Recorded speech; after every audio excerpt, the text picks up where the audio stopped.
wasalaam ala ashrafil mursalin. asalaamaaleykum wa rahmatullah, bokki téléspectateurs yi topp As-Samadiyya. sëñ Jibi ñu ngi leen di nuyu sama mbokk yi ba bokkal plateau bi, sëñ Cheikh Ahmadou, sëñ Ahmadou Bass. di am mbégte ci teew ci ëtt bi ci kër gi nga xam ne sunu wayjur sëñ Abdou Samad moo ko ubbi. xam naa li muy tàmbalee mooy nga may ma rek ma rendre ko hommage, njukkeel ko, delloo ko njukkal bu baax ci taxawaay bi mu am ci yoon wi. ba taxawal lu mel nii nga xam ne jéem a wane taaru yoon wi moo tax mu taxawal ko. jànkoonteeg ci ak i coono ak i frais ak i jafe-jafe yu metti, waaye teewul rek mu dëgër ci ngir rek li ko sëriñ bi jaral, li ko défendre yoon wi jaral. waaye li ko défendre magam ju baax ja Cheikh Mouhamadou Mountakha jaral. kon ñu ngi ko ci ndokkeel ci initiative bu am solo bi, di ko jaajëfal itam ci taxawaay bi mu taxaw ci wetu sëriñ bi. ndax wax dëgg yàlla ñëpp ràññee nañ ne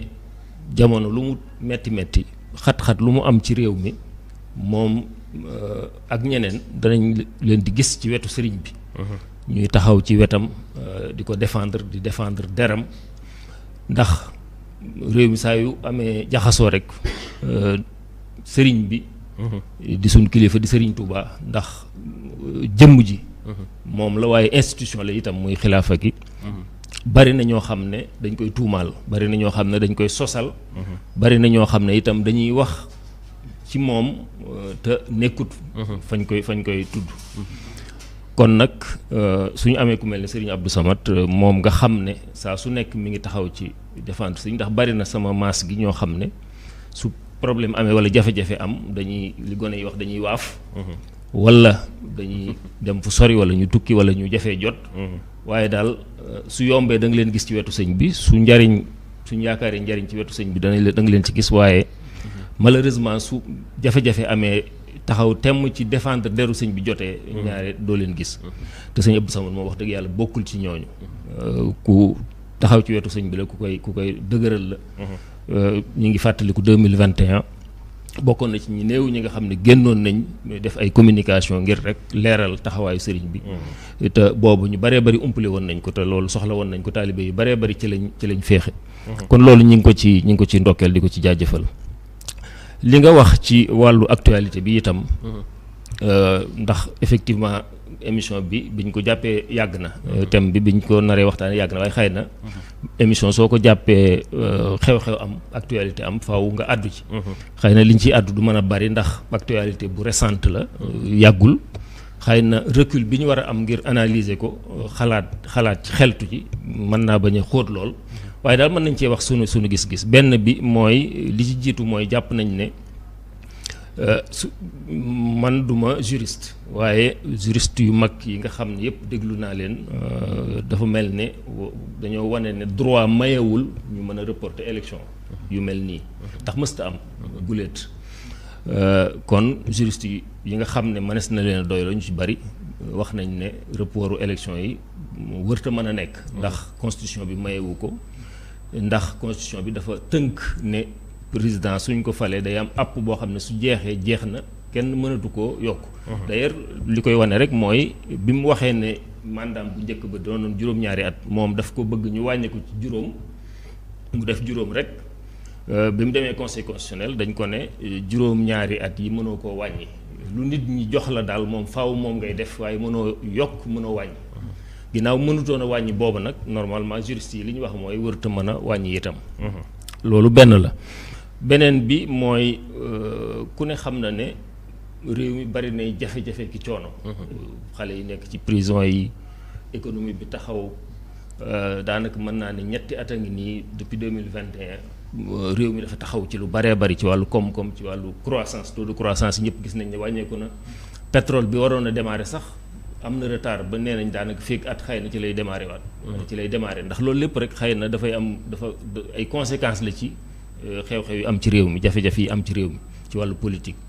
kon nag ñu baree bari dañoo yaakaaroon ne élection yi dem génn ceeg jàmm, réew mi tegewaat ci yeneen loxo, wala tege ci loxo yoo xam ne moom la Sénégal yi tànn, ndax li am solo rek mooy loolu, Sénégal yi seet ki leen doy ñu tànn ko. ñu bëree bëri li ñu yàkkamti woon mooy élection yi jàll féete suñu ginnaaw ki ñuy fal mën a doxal économie bi mën a jógaat nit ñi mën a nokkiwaat réew mi mën a tegewaat ci yoon. loolu wax dëgg yàlla suñ bëggee prolonger jafe-jafe yi réew mi nekkoon ci at yi loolu ñu bëree bëri dana metti ci ñoom. te itam suñ fàttalikoo jurisprudence sëñ Sidi Muxtaar 2012 bi conseil constitutionnel attee ne Abdoulaye Wade mën naa sàkku ñetteelu mandat sëñ Sidi Muxtaar ci kàddu porte-parole am dafa waxoon ne ginnaaw conseil constitutionnel mooy attekaay bi nga xam ne ñoom la yoon jox loolu wax nañ na ne Abdoulaye Wade président Abdoulaye Wade mën naa defaat 3e candidature na ñëpp dem campagne yi te tënku ci loolu jurisprudence la bu fi nekk boo xam ne kon dafa mel ne tey jii itam suñ tolloo ci conseil constitutionnel joxe décision jurisprudence boobu suñ ca delloo day wane ni kon nit ñi dañoo war a dem ci campagne rek dem ci élection ndax suñ Sidi Mokhtar loolu la waxoon ci jamono jooju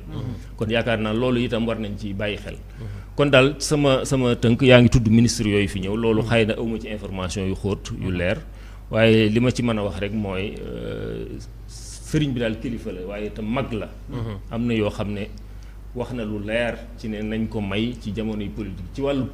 politicien nañ ko ci may kon nag jàpp naa ne kenn warul di ñëw di ko perturber ci li mu nekk ndax Poroxaan la jóge jànkoonteeg coono yu baree bari ak at yi mu am su ñëwee ne nañ ko may day def retraite spirituelle day fatu wax dëgg yàlla ñëpp dañoo waroon a tënk ci loolu bañ ko dugal ci affaire parparlooy politique yi wala jafe-jafe yi nga xam ne am na ci homme politique bi ñu koy créé moom tàgguwuñu ko waaw bi ñuy jàpp datu élection yi kenn laaju ko xalaatam suñ koy dàq nii itam même suñuy mel ne wane dañ koy consulter wala dañ koy kii waaye kenn laaju ko xalaatam it ndax def nañ li ñuy def ba ñëpp yëg ko kon bu kenn jéem a defi pexe pour impliquer ko wala nga exposer ko wane ne moom da cee ànd wala dañ ko cee consulter wala da cee am benn kàddu déedéet sëriñ bi moom li mu waxoon leer na ko ñëpp may ci wàllu politique dafa nekk ci fatu kon li xew nii léeg-léeg homme politique yi ñaare dañuy def seen i manœuvre ak seen i pexe ba yu mel ni su amee ñu bëgg cee pour am doole pour am cëslaay pour am ndëgërlaay ak wéeruwaay dañ ciy bëgg a def seen i pexe ak seen i def seen i lijjante ak seen i manœuvre ba noppi bëgg ñëw nag mel ni ku ci taqal sëñ bi pour su ko defee exposer sëñ bi nit ñi di dal ci kawam ñenn ñi di ko saaga ci réseaux sociaux yi ñenn ñi di ko wax yu ñaaw yoo xam ne yoonam nekku ci wax dëgg yàlla loolu képp ku dib taalibe war nga xam ne au-delà Cheikh Mouhamadou Mountakha ak ni ko yàlla melal ci baax ci gëm yàlla ci ragal yàlla ci jaamu yàlla ci bëgg doomu aadama yépp yéene leen jàmm saa su nekk ngeen di dégg mu naan li ma yéene sama bopp laa leen yéene kon au-delà jëmmam jooju institution bi itam lañ war a xalaat institution yoonu murit suñ ko néewalee doole fragiliser ko yaakaar naa du baax ci réew mi ndax yaakaar naa dinañ ci dikk li yoonu murit liggéey ci wàllu cohésion sociale cohésion nationale suñ fragiliser ki nga xam ne institution bi nga xam ne moo nekk ci kanam yoon wi loolu dana ubbi bunt yoo xam ne du baax ci réew mi jërëjëf sëriñ Cheikh Fatma Mbacké mbokk yaakaar naa